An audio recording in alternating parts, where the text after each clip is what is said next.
Okay, hi everyone. Good evening, Sal. Nice to have you at my channel tonight again after yesterday, which was, I think, a great interaction. So let's continue our conversation about the topic that we've chosen to talk about. Well, the topic I had in mind is ID superiority to some of the rottenness in academia.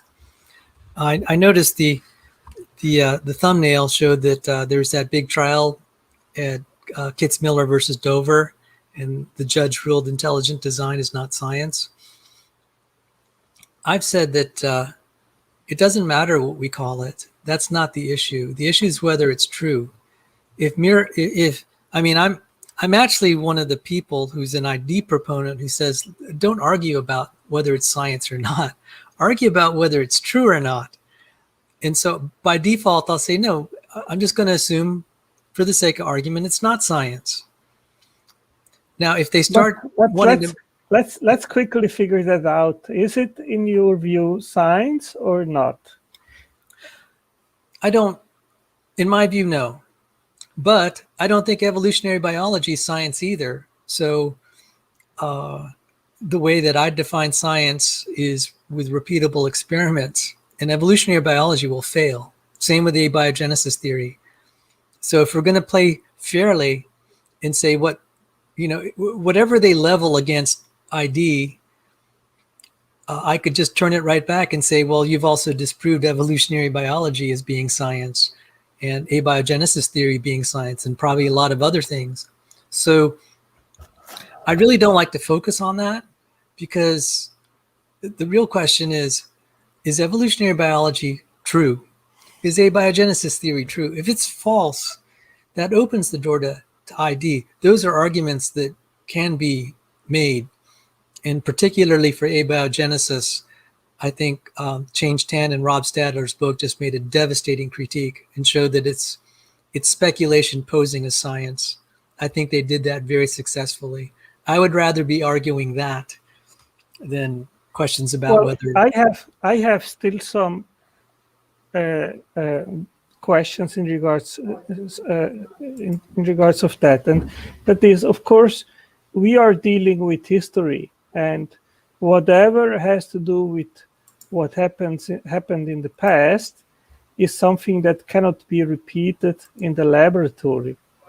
And I mean, the origin of life is a unique event, and so we cannot test it. But on the other side, Sal, would you agree that, I mean, evolution can be tested if it actually works, if it's true? Besides the fact that it has never been demonstrated, besides small changes, but I mean the dispute is between the big changes that go from bacteria to man, and that has never been demonstrated. But I mean, predictions can be made in the laboratory, and then tested, I think certain ideas can be falsified. Certain ideas can be falsified. Yeah. So would you agree that intelligent design is something that we can also make eventually predictions and then try to falsify it? But the thing is that I say it's basically moot to try to make predictions and then to falsify it, because we know by experience that intelligence can make certain things which we have never seen non-intelligent mechanisms unable to bring forward. We're wandering quickly off topic, if that's okay. I was just trying to point out to the readers about the thumbnail. I would like to present what the topic is: ID is superior to the rot that's in academia, if that's okay. And we can...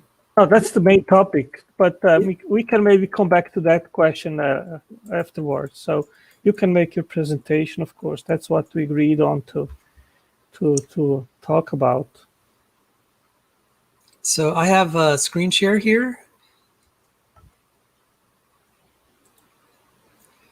This was the April 27th, sometimes in some in some publications it says April 28th. It's who has designs on your students' minds. And this is from the prestigious scientific journal Nature. This article is free. I'm going to perhaps add it in the links. You could probably see the link there. You can just Google it and you'll find it. And guess who's there in the article? This was the cover story of George Mason University, my undergrad. And for those of us who joined us from David McQueen's talk, he was a professor at that school. And so this was me in 2005. That was a miracle. I was a nobody then. I'm still a nobody now. And why did I end up on the cover story of Nature? But the important thing is, I think what got the editors sold on publishing the story and making it important was I did an informal poll at James Madison University, and see if they have it here. I hope they have it here. I said, would they like to, I hope they didn't delete it. But they mentioned it. Okay, it's not in the graph. Let's see. There was a paragraph here. It didn't actually publish the poll. It mentioned one of the results. So the result, I'm sorry, I'm just blasting through here because I thought it was the graph. And here it is. Here's the money. Okay. I commissioned a group of campus freethinkers, an atheist student group. I asked them to do a group. 75% would be interested in taking a course on intelligent design if it were offered. 75%. 75%. Why is it that we have these garbage classes at school that no one wants, that they're forced to study? And when I was going through school, I had to take these literature classes that I'm just like, what kind of garbage is this? I could pick up these trash books anytime I want. How is this furthering my education? And it became a requirement. And yet the very classes that people would be interested in, intelligent design and creation science, they're not offered. And my pitch... Well, as soon as you say creation science, that already is a term which is highly disputed. So, well, the thing is, that's just the poll as I took it. The kids wanted to take, I specifically asked, I have the actual poll. I said, would you take this as an elective, like say a religion philosophy elective, right? I just said that. Religion philosophy, an elective, just so you could fill out your class schedule. I said, would you take one in intelligent design? Would you take one in creation science? And a lot said they would take both. So the total number was about 75%. And I said, even if the poll is wrong by a factor of 10, that's still 7.5% of the student body. So for a university at say 20,000 people, that'd be 1,500 students. The classrooms would be packed out. They wouldn't be able to manage it. And so I was just trying to tell the university administrators, if you want to attract students, you offer classes like this. Of course, they won't. I did manage to persuade the head of the philosophy and religion department to teach a little intelligent design. I gave him DVDs, the Illustra DVDs of Privileged Planet and Unlocking the Mystery of Life. He started showing it in his religion classes. I was grateful for that. So I did get a little bit of movement, but not much. Just for the record, this poll was not taken at George Mason University, but at a sister university, James Madison University. So that may not have been clear in the article. So my argument today, this has been my dream, is to still teach intelligent design to college students. I think it'd be great if they would get college credit for studying the topics related to intelligent design versus the kind of garbage we have going on in academia. So I cut you off, Otangelo, if you had any thoughts. Well, I was just dreaming when you were saying this, because I think this is what the world really needs, is to be educated about these things which you, me, and a few others study on a daily basis, basically. And I mean, it is so enriching us and solidifying our faith in God. And of course, we wish that others would also be blessed as we are being, and understand that it is not so difficult to learn these things. But the thing is that for a big majority of Christians, the deeper science of biochemistry and so forth is just an enigma, and there is some kind of barrier there. And maybe it has to be removed in order for people actually to start to become curious about these things and understand that it is really something which is good for us. So in the wake of my appearing in the journal Nature, and that's an answer to prayer, miracle. I asked God to give me national attention, and there it was 3 months later. A reporter approached me, and just like out of nowhere, it's like, how does he even know who I am? So that was a God thing. In the wake of that article, just about a month later, Eugenia Scott was covered in that same article where I was. Now, Eugenia Scott has been a vigorous proponent of evolution in the public schools, but she made a surprising comment. She said it's appropriate to have these things discussed and studied in the university. And I couldn't believe my ears. Now, this is 2005. It's not the environment we have today. So this is a barometer of how badly things have changed in academia. But so you would say that things today are much worse than 2005, 15 years ago? Yes, much worse. It's scary worse. And we're going to cover that a little bit today. And maybe if it spills over to another talk, we can do that. So I introduced myself to Dr. Scott. I told her I was in the same article with her on Nature, and she recognized me. In fact, when she visited our campus, she recognized me immediately. She said, "Oh, hi, Salvador." And I got an autograph for her book. So I asked specifically, I asked her specifically, I asked her first off if I could publish this letter, if it's okay with her. She said yes. She said I could show this correspondence on my site. And I specifically asked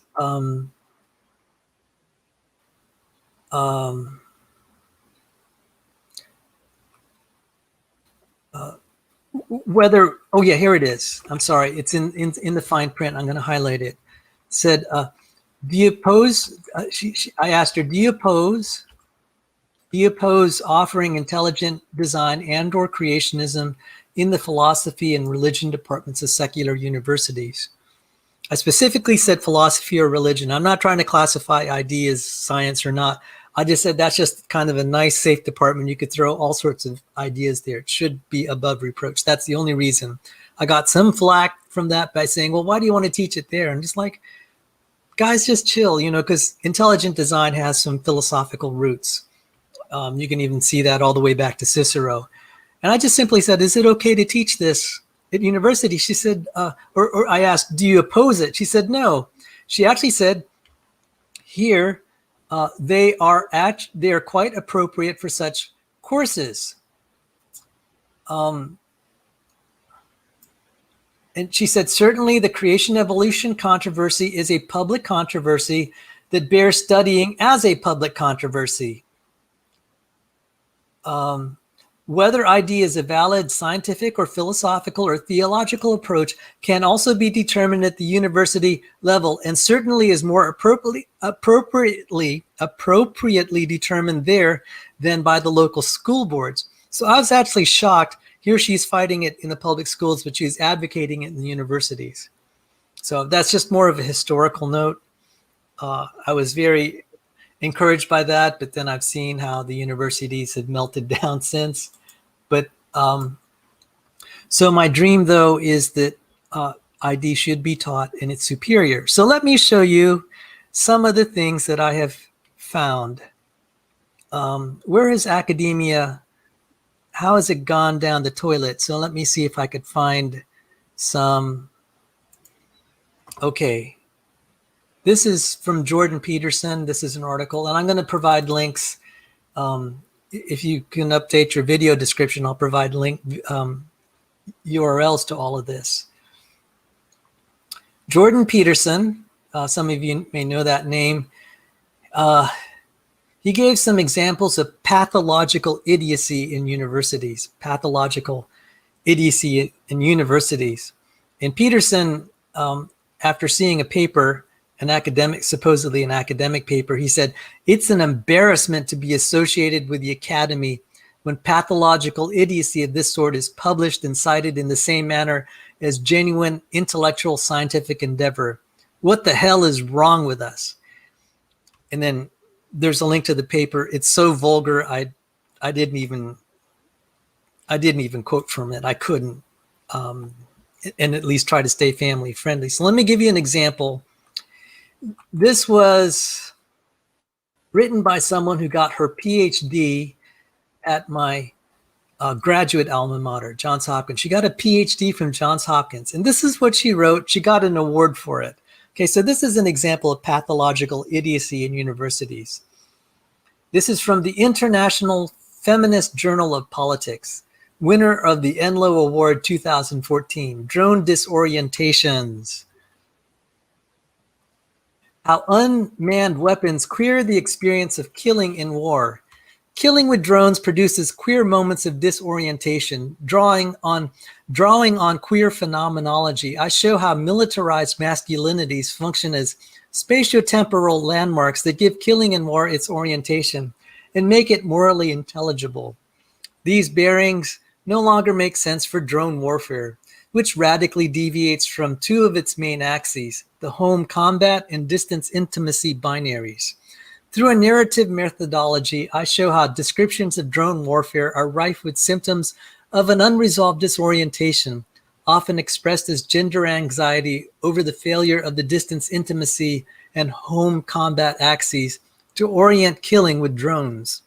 The resulting vertigo sparks a frenzy of reorientation attempts, but disorientation can lead in multiple and sometimes surprising directions, including, but not exclusively, more violent ones. With drones, the point is that none have yet to be reliably secured. And I conclude by arguing that in the midst of this confusion, it is important not to lose sight of the possibility of new paths and the hope of new directions. Wow. Utter garbage, drivel. That's a total word salad. And you cannot understand anything of what is being written there. And this was highlighted in Jordan Peterson made a lot of fun of this. There is this website called New Real Peer Review. It's just a Twitter feed. And I'm going to show something from the Twitter feed that I just found today. Let me see if I can find it. Here it is. What's really bad about this, I'm going to tell something about how academia works. If you can get in a peer-reviewed journal, that helps you retain your tenure at university. And what happened was these libraries are paying tons of money for these peer-reviewed journals. So these university libraries are shelling out money for these peer-reviewed journals. And some of the stuff they said is so bad, they actually got really upset that there was a website trying to advertise what they actually wrote. Most authors want their work to be publicized and advertised and talked about and discussed. These guys who publish in peer review don't want their peer review articles scrutinized because they know they're bad. So here is something, a headline from the History Workshop Journal, Spring 2020. Can dogs be racist? I'm sorry. Can dogs be racist? The colonial legacies of radicalized dogs in Kenya and Zambia.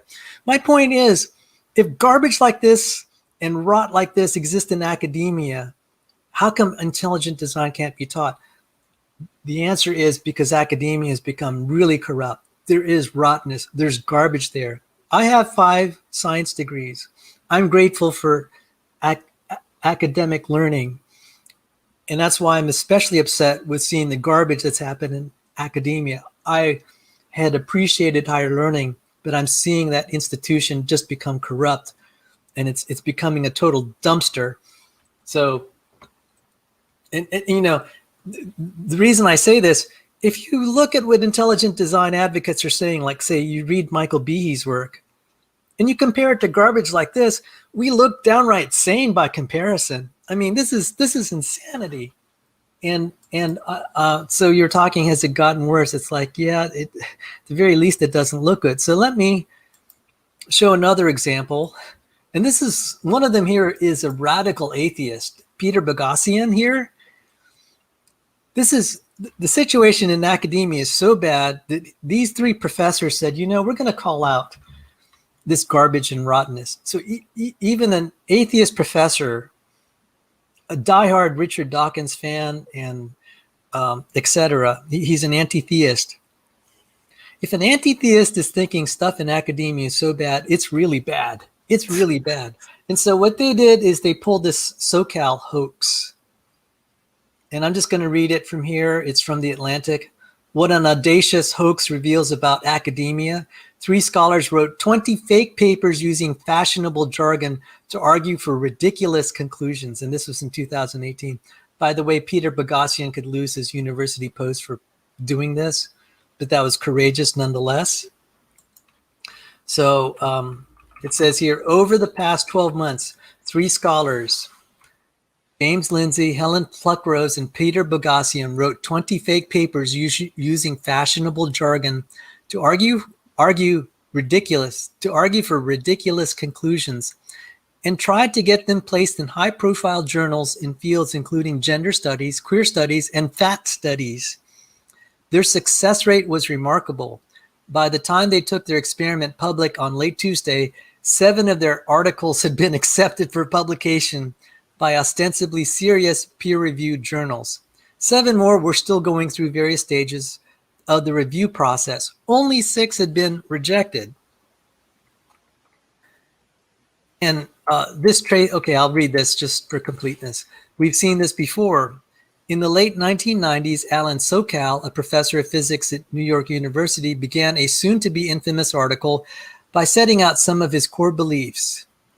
That there exists an external world whose properties are independent of any human being, individual human being, and indeed of humanity as a whole, that these properties are encoded in eternal physical laws, and that human beings can obtain reliable, albeit imperfect and tentative knowledge of these laws by hewing to the objective procedures and epistemological strictures prescribed by the so-called scientific method. Sokal went on to disprove his credo in fashionable jargon. Quote, feminist and post-structuralist critiques have demystified the substantive content of mainstream Western scientific practice, revealing the ideology of domination concealed behind the facade of objectivity, he claimed. It is thus becoming increasingly apparent that physical reality, no less than social reality, is at the bottom a social and linguistic construct. Next, Sokal sent off this jabber to Social Text, an academic journal that was, at the time, a leading intellectual forum for famous scholars, including Edward Said, Oscar Necht, Nancy Fraser, Etienne Balibar, and Jacques Rancière. I have no idea who these guys are. Mm-hmm. It was published. In the eyes of his supporter, what came to be known as the Sokal hoax seemed to prove the most damning charges that critics of postmodernism have long leveled against it. Postmodern discourse is so meaningless, they claim, that not even experts can distinguish between people who make sincere claims and those who compose deliberate gibberish. In the months after Sokal went public, Social Text was much ridiculed, but its influence and that of the larger deconstructivist mode of inquiry it propagated continued to grow. Indeed, many academic departments that devote themselves to the study of particular ethnic, religious, and sexual groups are deeply inflected by some of Social Text's core beliefs, including radical subjectivity of knowledge. That's why Lindsay, Pluckrose, and Boghossian set out to rerun the original hoax only on a much larger scale. Call it Sokal squared. Generally speaking, the journals that fell for Sokal squared publish respected scholars from respected programs. For example, Gender, Place, and Culture, which accepted one of the hoax papers. Okay, so this is a hoax paper. Has in the past months published works from professors at UCLA, Temple, Penn State, Trinity College, Dublin, the University of Manchester, and Berlin's Humboldt University, among many others. The sheer craziness of the papers the authors concocted makes this fact all the more shocking. One of their papers reads like a straightforward riff on the Sokal hoax, dismissing Western astronomy as sexist and imperialist. It makes a case for physics departments to study feminist astrology or practice imperative dance. Instead, so it's this apparently from the paper, other means superior to the natural sciences exist to extract alternative knowledges about the stars and enriching astronomy, including ethnography and other social science methodologies. Careful examination of the intersection of extant astrologies from around the globe, incorporation of mythological narratives, and modern feminist analysis of them, feminist interpretive dance, especially with regard to the movements of the stars and their astrological significance. I'm sorry. And direct application of feminist and post-colonial discourses concerning alternative knowledges and cultural narratives. The paper that was published in Gender, Place, and Culture seems downright silly. And then they had other ones. Human reaction to rape culture and queer performativity at urban dog parks in Portland, Oregon. And there's another one. It claims to be based on in situ observation of canine rape culture in a Portland dog park. It asks, do dogs suffer oppression based on perceived gender? The paper asks. So Wow. I'm not going to go any farther. The rest of it is not family friendly, and I can't cover it in good conscience on our channel. So if people say ID is dumb, I'm just like, okay, why are you going after us? Why don't you clean out the rotten academia? Because someone was saying religion's so dumb and ID is so dumb. And then I'll challenge them. I'll read papers like this and say, do you think this is good stuff? Dismissing Western astronomy. I'm getting feedback. Yeah, I muted it. Oh, thank you. And I said, I'd read that to them. They say, oh, I don't have an opinion. I'm not an expert in this. I'm like, okay, so what's wrong with you? You're going to call ID dumb? Why don't you want to call out your buddies here in academia that are pumping out garbage like this? What's wrong with you guys? This is so obvious. I have an entire list, Sal, of some crazy science papers. I mean, some are pretty not so family friendly, but I can eventually put them and we can have a good life. It's up to you.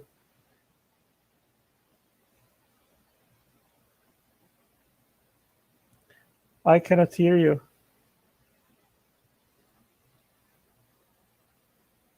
I cannot hear you. I apologize. I forgot to unmute myself. I have one more thing I wanted to share regarding this. This regards to how much money it costs. And I say this for the last because this isn't so family friendly. It's the Duke porn star. She said, I lost my financial aid. So she is in one of these garbage disciplines, gender studies. And this is her ordeal. And so this is way back in 2014. This year, even after student aid, I faced a $47,000 bill to attend Duke University. My turn to porn to close the gap was so famous in part due to my reasoning.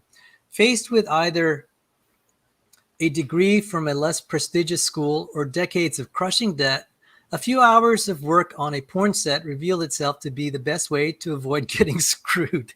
Sorry. To make matters worse, my income now makes me ineligible for the $13,000 in aid I was receiving. My bill for the next year will be a staggering $62,000, and I will pay this on my own. The financial aid office does not care that I'm legally financially independent. They view it as my parents' responsibility to foot the bill. So when I was saying that it cost $250,000, more than $250,000, to get a garbage diploma from Duke University like this, this is some evidence of that, because this is the 2014 figures. The cost of tuition and board and whatever has since increased. So it's closer to $300,000 now. Wow. It says here, my porn work pays the exorbitant tab for one simple reason: demand for porn actresses, especially extremely young ones like myself, far exceeds supply. And she was saying, I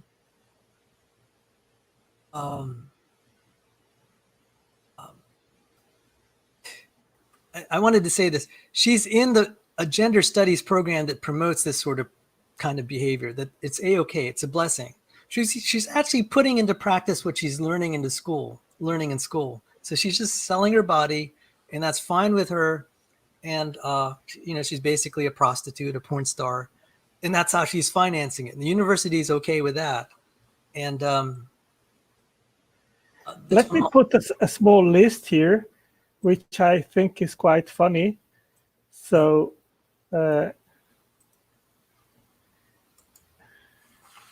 science is the key to our future, and if you don't believe in science, then you're holding everybody back. And here are some titles of some science papers. Does garlic protect against vampires? An experimental study. The pressures produced when penguins poo, calculations on avianification, rectal foreign bodies, case reports, and a comprehensive review of the world's literature. Chickens prefer beautiful humans. Farting as a defense against unspeakable dread. Navigation-related structural change in the hippocampi of taxi drivers. Ultrasonic velocity in cheddar cheese as affected by temperature. Impact of wet underwear on thermoregulatory responses and thermal comfort in the cold. Development of a technique for the in vivo assessment of flatulence in dogs. Japan's Phillips curve looks like Japan. Scanning dead salmon in fMRI machine highlights risk of red herrings. Full bladder, better decisions. Controlling your bladder decreases impulsive choices. Parachute used to prevent death and major trauma related to gravitational challenge. Systematic review of randomized controlled trials. The theory of interstellar trade. Trajectory of a falling Batman. And so forth. Did you collect that yourself, or? Yeah. Wow.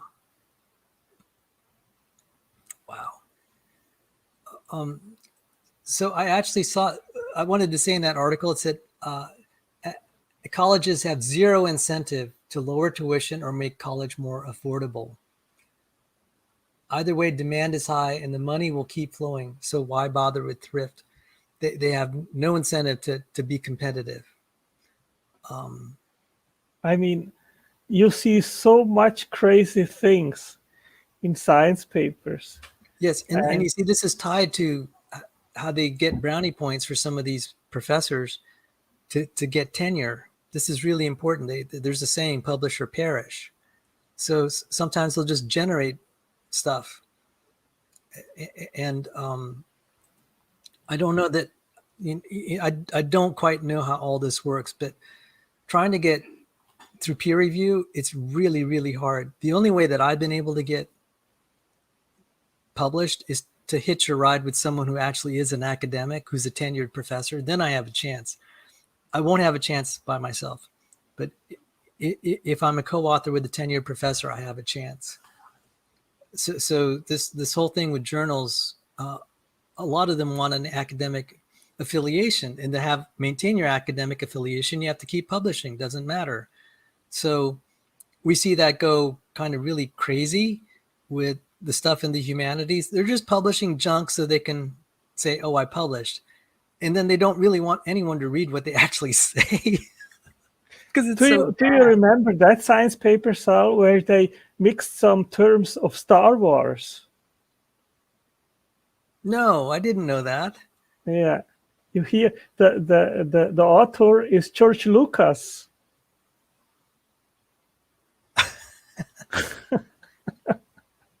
And it was peer reviewed. Rather than mitochondria, they write midichlorians. Oh.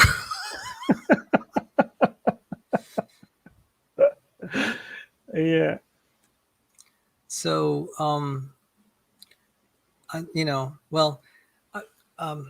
there are problems. Maybe there are journals that are just bad. I'd say the humanities. I can't speak for I would personally believe that most of the chemical journals are still good, and applied physics. But I don't know. So, my main point was relative to what's happening in academia. I think what we're studying in ID looks downright sane, scholarly, and yet society is just embracing garbage. And that may be a comment on the decay of Western culture. The rationality is starting to just become unglued, and I think part of it is the rejection of God. So I see these same people who are very atheistic now starting to go into the New Age and even witchcraft. I'm just like, one thing follows another. That's more of a cultural commentary. People are free to disagree with me, but my point is, after I saw what was going on in academia, I felt even more motivated to try to teach ID. I said, all these arguments that what we're saying is crazy. It's like, why don't you go after these other things? Because ID looks quite sane to me by comparison. And so, absolutely. A few days ago, I was at Speech Channel, and I put there in the side chat an observation that out of, I think, 27 different problems related to the origin of amino acids, 13 are related in regards of the lack of a selective mechanism. Like, for example, it's supposed that there were about 500 amino acids on prebiotic Earth, and there was no mechanism to select the 20 which are used in life. And there are other related problems, like the problem of homochirality, which is also a selection problem, and so forth. So natural selection isn't a mechanism in regards of the origin of life. And this is, I think, a major problem, which is not sufficiently appreciated. Natural selection is a major proposed mechanism in regards of evolution, but there was no selection mechanism available before DNA replication started. So how could nature have selected the 4 building blocks which are used in life if there was no mechanism? And when I posted that, then Leo said, well, but we don't also know how intelligent design works. And I just did shake my head, because, we know by experience that intelligence is a capable mechanism to select building blocks for a specific purpose, even if we don't know how the interaction mind-body works, but we know by experience that it works. So bringing that up as a counter argument seems utmost irrational to me. And I mean, that's up to what point we are actually in regards of how people think today.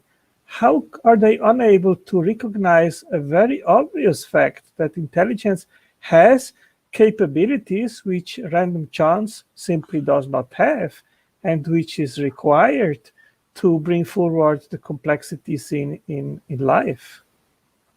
And my argument is actually more modest than what you stated. Wouldn't it be honest then to say no one knows? No one can describe it in terms of natural mechanisms? Well, the thing is, they say and that's that. not what we get in our textbooks. That's not what we get from the popular science press. That's not honest. But to say we don't know is honest. To say it happened this way or it's suggested this way, that's not honest. Well, the thing is, many, they resort to the I don't know viewpoint. But why is it not justified to say intelligence is a capable mechanism? Because we know that intelligence can select things and building blocks which are used for a specific purpose, while there is no capable alternative mechanism. So why is it not rational to actually stick to that view? I personally advocate it. It's just very difficult because intelligence is probably so primitive to the universe. We may never be able to describe it like we do other scientific principles. And that's just my view. You're free to disagree, but I would say I believe it. I believe it's rational. Well, we can describe what intelligence can do, which we can contrast to chance, which is unable to do these things. And I think that the whole debate boils down precisely to that differentiation, where you have on the one side the mechanism which is intelligence, which can do certain things like making machines and selecting materials for specific purposes, bring them together in an ordered way, make blueprints and all that sort of stuff that we propagate, while unguided chance is not a capable mechanism to do. It is not a capable mechanism.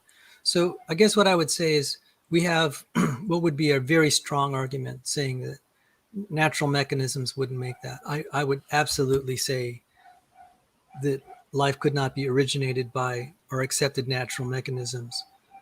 Now, some people say, well, we'll invoke another natural one. And it's like, okay, just make up whatever entity you want. But then how is that different from creationism? You're appealing to things you can't test, you can't verify, you can't prove, and you have no way of describing it. But I resort to that, Sal. When someone says, yeah, well, you can't test intelligent design, and that's why it's not science, then my answer is, why do we have to test something which we already know is a capable mechanism? Well, in any case, I have a abiogenesis discussion debate tomorrow, and the way I'm going to conduct it is kind of like you saw Rob Stadler, where he didn't advocate intelligent design or creationism. He just said, this is the problem with abiogenesis theory. Let's look at what the facts are.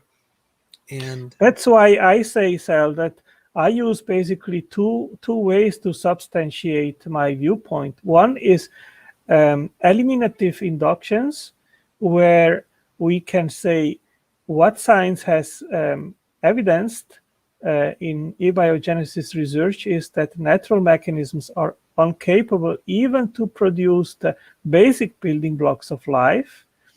And we know, on the other hand, that intelligence is a capable mechanism to make blueprints and assembly instructional information, and then use that information to make communication channels, and those instruct the making of machines and transistors and computers and turbines and factories and assembly lines, all these kind of things that we see in the cell.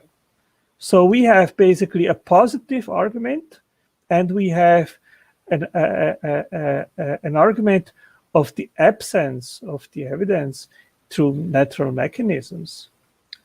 Well, for myself, the way I say is, you look at the technology in the cell, it has technology that exceeds all our collective knowledge and skill. It looks like someone had made it who has more knowledge and power and wisdom and majesty than anything. So yeah, absolutely. Rather than making a formal argument, I just personally say it's harder to believe this is an accident, that it was caused by a natural process, and that it was just dumb luck. It looks like someone really smart put this together. And so isn't it? It's like, okay, if they want to go and just try to keep going where they're going, I let them. I'd rather say, I'm going to go on my knees and I'm going to worship the Creator. I'm not making a formal argument there. I'm just speaking as a human being with a soul that will only live on this earth for a short time, and I'm going to cry out to that Creator for mercy and help. Doesn't it boil down to this? If it looks designed, it is probably designed. Yeah. And this goes a little bit into Pascal's wager. These guys, I wanted to say, okay, you're seeing technology here that's better than anything we have. It exceeds it by several orders of magnitude. Do you want to wager your soul that this is not God? I mean, that's really an issue. I'm not trying to argue what's going to be taught in public schools. They tried to frame the ID issue as something, just a public school issue. No, this is about our souls and our eternal destiny. And we're asking ultimate questions about who we are in the place of reality in the universe. I said, you want to wager yourself, you want to wager your soul on these peer-reviewed papers that are making misleading conclusions. It's like, it's your life, but I'm not going there. I'm not going there. And that's about all that I can argue there. I can argue that just in terms of the basic science, and that's what I'll probably do tomorrow. I'm not going to touch the more philosophical issues, except just as I did now. So I'm probably not quite as forceful as you in making a formal conclusion, but intuitively, I'm total agreement. God did it. Yeah, At a personal level, I say God I mean, did it. you touched in something which is, I think, really the core of the whole issue here. We are not dealing just with science. We are not dealing just in regards of what we see in nature. It is really a spiritual component, and the struggle is really about what worldview that we endorse. And it is really about what people actually want.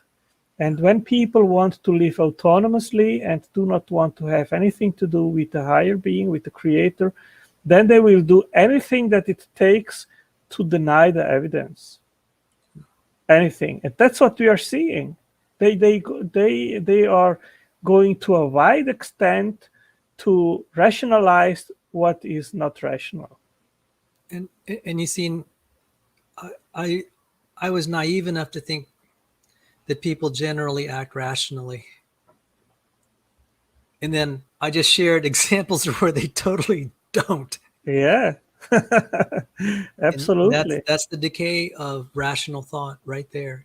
They're going to go after us who advocate that the cell is designed, and they're not going after the nonsense that's out there in academia. I said, you guys have double standards, and this is persuading me. This isn't about truth. This is about something that I personally don't quite understand, but it's not good. It's not good that people are wanting to go down the path of just utter stupidity and irrationality and postmodernism. Rather than, I think part of the reason is the alternative is to go back to the roots of Western culture, which has very deep ties to Christianity. And that's what I really see. This is an anti-Christian movement. This is absolutely, an anti-Christian movement. Absolutely. I mean, we have to see that this whole thing of the foundation of modern science today has started with Thomas Huxley in the 19th century, when during about 20 years, he promoted philosophical naturalism in the Royal Society, to the point that methodological naturalism has been basically the foundation of modern science until today. And when someone asks, well, why is God not inferred in a science paper? That's because God is not permitted even to step into the door right from the beginning. He is excluded a priori. So it doesn't matter how clear that the evidence points to an intelligence as requirement, they will distort the explanation. Whatever it takes, it can be as irrational as someone can imagine in order to infer that natural mechanisms explain the feat in question. What really did it for me, two things. The first was the invoking multiverses to explain fine-tuning. And I said, okay, whether or not that it's true, the fundamental problem is now you're invoking things you can never test, you can never verify, you can't prove exists, and you just made it up. You just speculated on it. That is no longer science, but that's par for the course. That could probably pass some peer review. Then another one that did pass peer review was Eugene Koonen's appeal to many worlds to solve the problem of abiogenesis. He can't test this. He can't prove it. He can't verify it. Nothing of the criteria what would constitute as scientific, but that passes peer review. And I'm shocked to see I have that. a problem with that. If they're going to appeal to these mechanisms, I said, well, why can't we then appeal to a God who is intelligent, who can, at least in principle, do all these things? Because you look at the cell, the skill set required to build a cell from scratch would be godlike. Why can't you just say that? You could even qualify it and say, well, it looks godlike. We can't possibly prove it, but it looks godlike. That would be honest. Yeah, they don't invoke the multiverse only in regards of abiogenesis, which is actually rather rare.